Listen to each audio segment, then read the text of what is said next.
كل سنة وكل أم طيبة. خلونا نتفق على حاجة، الأمهات عندهم قاموس سحري من الجمل اللي كلنا كبرنا عليها، جمل محفوظة حرفيا في دي إن إيه كل بيت مصري. بس هل فكرت قبل كده إن ورا الكلام ده عمق نفسي، مش بس كلام بيتقال وخلاص؟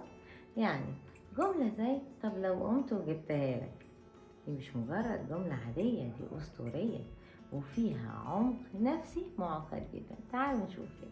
أول جملة، طب لو قمت وجبتها لك، الجملة دي ممكن توترنا لأن علينا بيدخل فجأة في وضع طوارئ. طب ليه؟ الأم هنا مش بتتحدى قدرتنا إننا نلاقي الحاجة، دي بتستخدم التعزيز الإدراكي ببساطة.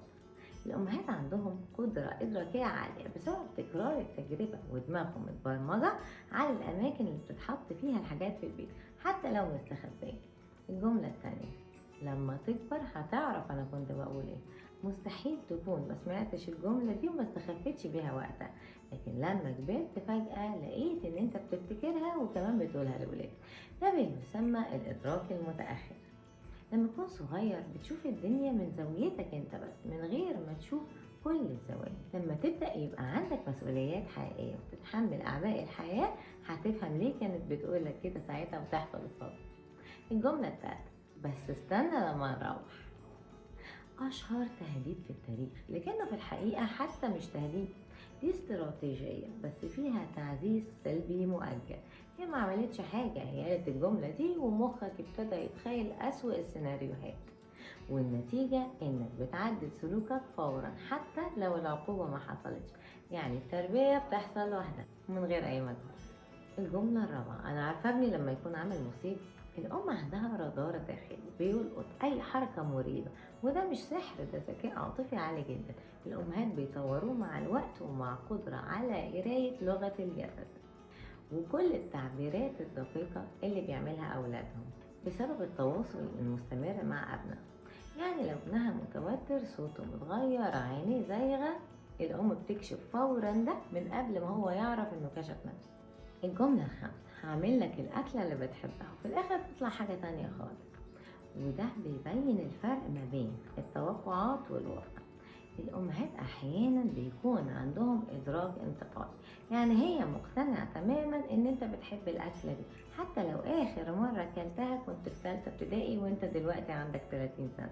الموضوع هنا مرتبط بالتذكر العاطفي والارتباط الشرطي.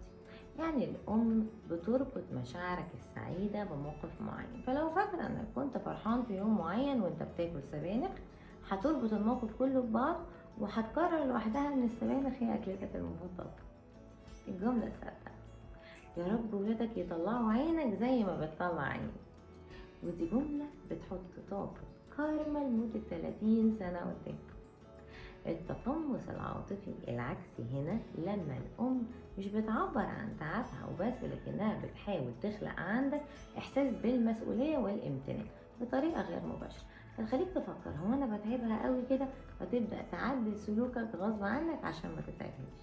الجملة السابعة، أنا مش هزعق ولا هعمل حاجة بس قولي الحقيقة، وبعدين الضحايا تقع بالملايين.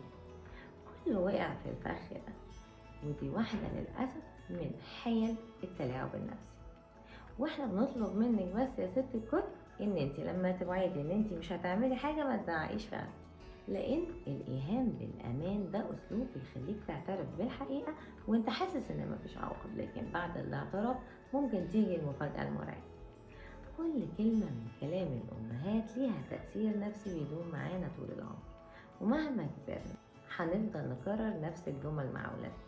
وعلشان كده النهاردة مش بس بنضحك، لكن كمان بنفهم الأمهات وبنفهمهم أكتر وبنقدر كل لحظة معاهم. كل سنة وكل أم طيبة، ربنا يخليهم لنا. لو أمك قالت لك أي جملة من دول، شارك الفيديو معاها وقول لها دلوقتي يا أمي أنا فهمت.